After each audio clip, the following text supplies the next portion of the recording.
Okay, so thank you all so much for coming. It's been quite the endeavor since we conceptualized this event earlier. I don't know, maybe 4 or 6 months ago, decided to add it to the Hallowell's Bike Festival.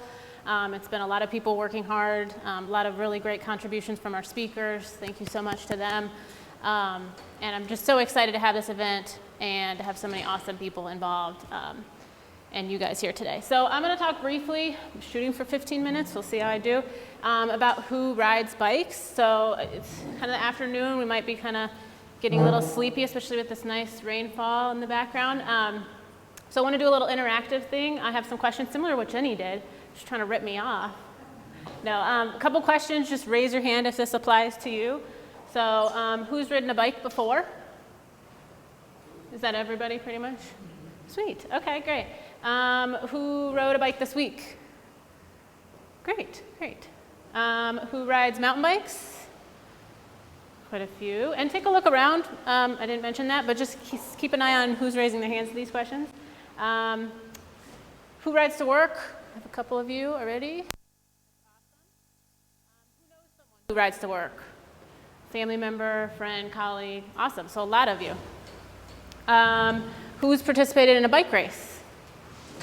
Even if you didn't win or like meet your goal, but good job. Okay, I have yet to do that. Who's ridden their bikes, riding bikes with a kid? Either your kid or someone else. Good, good. I always get nervous because sometimes the young kids don't have the good motor control and they get that like death wobble thing going. Ugh, but it's good, you gotta get them out there. And who's ridden over at Salem Lake or some of our local greenways? Hopefully almost everybody who's local here. Great. So obviously we have a lot of cyclists in the room, but quite a different, we all have different preferences and experiences, and we're going to talk about that just a little bit briefly. So this was a study done out, I forget what city, but out west, where they polled a couple thousand people, asked them about participation in things, and about a third of people had ridden a bike in the last 12 months, which I think is pretty good. It's not quite with the TV or the caffeine beverage that we probably all do almost every day. But you know, 1/3 of the people had said they had ridden a bike in the last year. And cycling in the United States is on the rise. It's up to 47 million people rode a bike last year. That's up from 39 million back in 2006. So it's a nice gradual little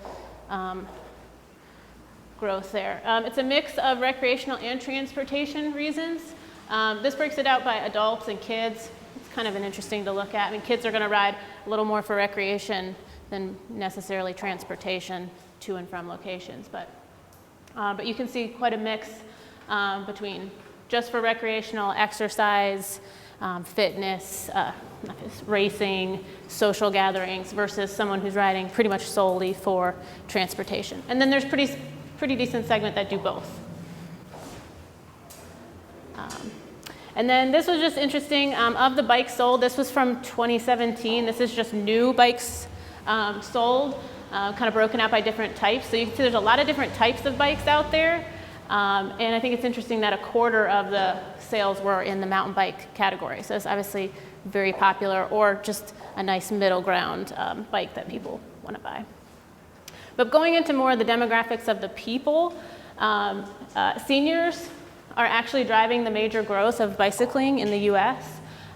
So while a lot of people are growing, a lot of the age groups are, it's definitely a lot of older folks. And this is what I read.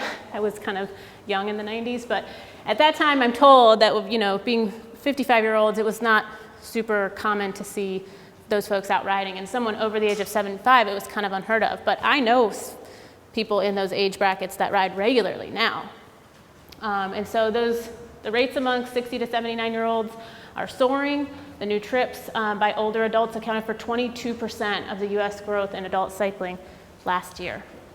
So, didn't know if you... It's a growth area. I'm 75 years old. And 3 weeks ago, I led a bike tour across Germany on e-bike. Yep. So it's a big market. Yep. I mean, more and more people are living longer, having healthier lifestyles, and so they're really enjoying the benefits of biking more. So do you think those people that age bracket, they were riding in the popularity of it in the 90s, and that's just something that's kind of ingrained in them, or are they newcomers to the sport It's amazing. There are a lot of newcomers. Some of them have not, you know, they had a bike when they were a child. They had good memories of it. And now they have capability of riding a bike. And they got free time, they have the money. So it's going to be a big growth area for bike shops. It helps the health. So it's a big positive factor. And tourism is a big deal. All across Europe, people are going to Europe. Boats and bikes, and riding bikes, they're all hooked up. Yep. Well, I know, like even the Tour de France this year, you know, they had, I think it was Trek or Specialized, whoever Peterson Gone was sponsored by, you know, showing a grandmother in her upper 70s, 80s, racing him up a hill, and she was on an e-bike, and he was on his bike, and she just like, but I'm sure people see that, and it's like, yeah, this is my peer group, I can get into that. Yes. Yeah. So coincidental related with the villages in Florida, when families retire there, it's an over 55 community. You just got to gold level certification. Yep. Bike usage is almost equally golf carts. Yep. Yep. And that's great. I mean, I think I'm very excited to hear that. I think there might be something to youth who, or I should say in their youth, they rode and they enjoyed that. And now as an older adult who might have more time and more flexibility, they really enjoy it as a recreational activity. So I think that's great news. Thank you for bringing that up. We do have less kids biking to school. It's a bit unfortunate, but I mean, it was, this was showing that you had 2.3% biking to school back in 2007. Now it's down to 1.9 in 2014. That's the latest I could find. So a bit of a drop there. Coincidentally, though, parents seem to think it's a good idea generally. They think it's fun, healthy, and are somewhat supportive. But I think, as we've mentioned earlier in several sessions, there's other barriers that keep kids from riding. A lot of that being kind of sprawl and distance from school, and maybe the access, the safety of the roads in between home and school. Whereas a lot of kids used to live closer to their school, it was easy to walk and bike. Yes, ma'am. I know in working with the schools and trying to get more kids walking and biking to school, even the schools on our greenways, we couldn't get Yep. kids. The schools weren't very supportive of letting kids ride up to school on the greenway, which wasn't Yeah. done, but That's a good point, Judy. I think there's a lot of these good organizations that are doing really good work to encourage youth cycling, whether it's to school or just recreational, but there are maybe some limitations placed by schools themselves where they don't want to necessarily encourage it, and that's unfortunate. I'm just wondering how much safety and even security of your bike that someone doesn't steal it and leave it at school. I would assume a kid would be just like me and carry a lock with them and lock it up. But I don't know. I don't think that's mainly the current concern. I think it's safety. I think schools probably just don't want a child to get hurt on their way to school. I will say that Sherwood Forest Elementary School, we have their bike rack is full. Yep. Almost every day. Yep.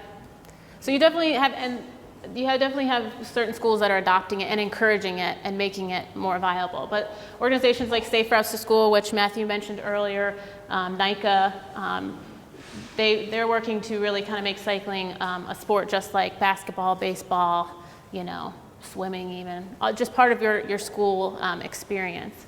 I think a lot of that in terms, she mentions Sherwood Elementary, but you gotta have those champions at those schools that are internally pushing for it and helping facilitate it. Yep.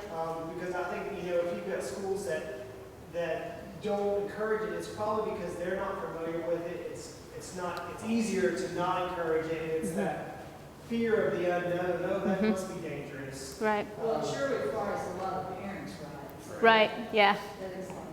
I think it would be key to have parent support probably. I think some schools might be fearful of parents' lack of support when it could actually be the other way around. Is there any local schools that are not good that are doing that? So we have in Forsyth County, I believe we have a composite team, which means we kind of pull from different locations. I'm not super familiar with it. I can get you in touch with somebody, but West Forsyth, Yes. West Forsyth has a team. dedicated to them, it's not, okay. And East Side as well. Okay, there you go. There's also Tanglewood BMX, if anyone has checked that out. That's pretty fun. Lots of ages do that. And then there's also various groups that do junior racing. So lots of opportunities to get youth riding, and hopefully if they enjoy those experiences, they can carry them on throughout their life. Cycling is not just for men, in case you didn't know. In 2009, women accounted for 24% of the bicycle trips in the US. It's kind of interesting that they make up half the population, but only a quarter of the rides, so that's a little interesting. From 2003 to 2012, the number of women and girls who bicycle rose 20% compared to a 0.5% decline for men. I couldn't really get a ton of insight on exactly why that was, but the point is more women are riding. I think that's good. And they are the new majority. 60% of the new bicycle owners, I don't remember what year that was, 17 to 28-year-old girls, women. So, and I included this old-timey picture from 19th century just to level set, because back when bicycles were kind of starting up, women were definitely discouraged from participating. Doctors even made up a fake disease called bicycle face and plastered it all over the place, trying to discourage women from riding, as if the skirt wasn't enough to make it hard to ride. So we're gaining from that time period. Men and women do tend to ride for different reasons. Women trend more towards recreation. As a general rule, you can see some of the stats. It's not huge differences, but more men bike to work than women.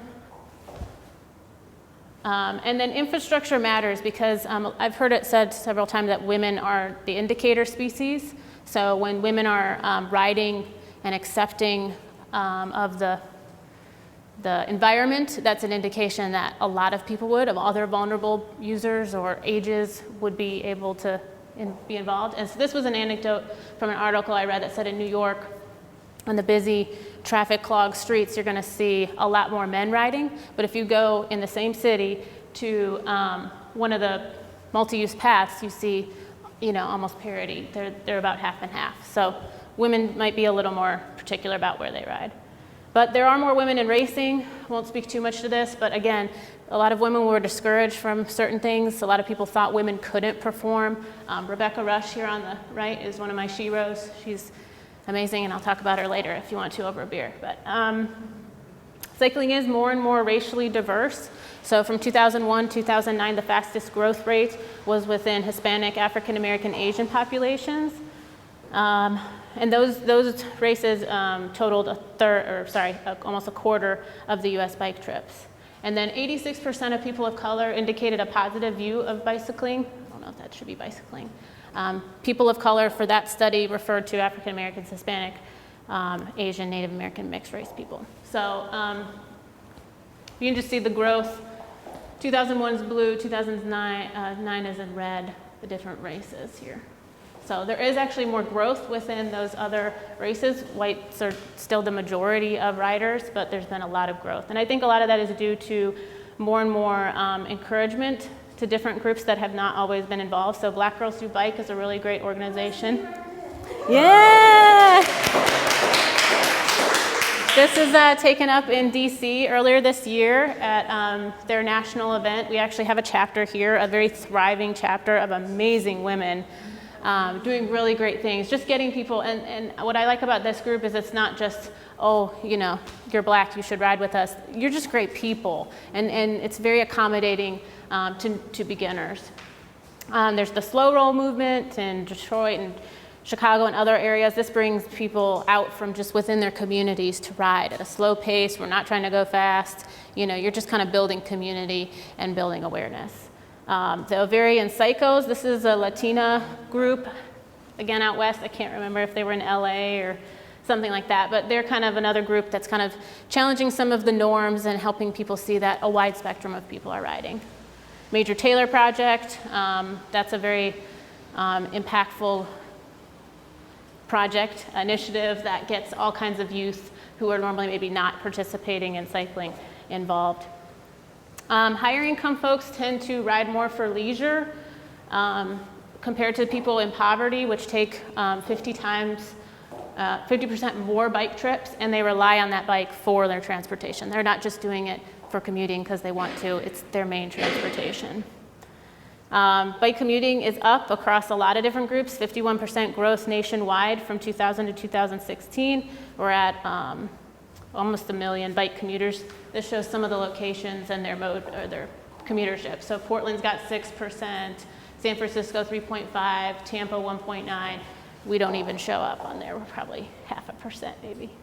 And I did also want to call out the bike share, because when you talk about demographics, I think one of the really cool things about bike share is that it's opening up cycling to a lot of people. You don't have to own the bike. You don't have to take care of the bike. You're just checking it out and you're riding in your neighborhood or just downtown. And while I don't think a lot of the bike share companies necessarily capture demographic information, or if they do, I don't know that they share it, I can speak to anecdotally. I see all kinds of people on bike share bikes, young, old, all races, in suits and ties and dresses, and just in casual clothes. So I think it's making it much more accessible to people. And then bicycling is for people of all abilities, whether you have a visible or invisible disability. People still like to ride bikes, and they can find ways to do so. This was a study from London. Just noted that of the participants of the survey, 76% rode for exercise, still want to exercise. Most of them use the two-wheeled bikes, but there's other kinds of adaptive technology. And 2/3 of that group actually said cycling was easier for them than walking, depending on what kind of issue they were having. And I just want to call out Adaptive Bike Town in Portland, similar to, it's like a bike share program with some more adaptive technology. So there's this kind of bike, recumbents, well, this would be a sideways tandem, and you can check those out. That was done in part through the Portland Bureau of Transportation and funding from Nike. So just making biking more accessible will continue to diversify those riders, but they're definitely out there. They just sometimes need, different support. All right, so I'm over on time, so I'll go quickly through these. Actually, I'm gonna skip these because this was the important one. Who has heard of the survey with the strong, fearless, enthused? Anybody? No? Not more? Okay, good. So back in 2005, there was a study done by a pretty important person in Portland as far as how their city developed. And they just kind of polled residents there in the city of Portland about their cycling thoughts. And there was less than 1% that were what they considered strong and fearless. So these are people who would ride in all conditions, didn't care, no bike lane, whatever. There was 7% that were enthused and confident, someone like me that would probably ride in most conditions, but is still weary of certain things. 33% who just won't ever, don't want to, not considering it. But the majority, 60%, over half of that population were interested but had some kind of concern that was limiting their riding. And when they asked what type of things make you feel comfortable, it's more than paint on the ground. The just striping of a bike lane doesn't always make people feel really safe riding. More protected bike lanes, bicycle boulevards, dedicated paths and trails would make those people want to ride more, or actually ride. And then this last slide, people want to ride. This was another large survey that I found that said almost 1/3 of people who had not ridden in the last 12 months intended to do so.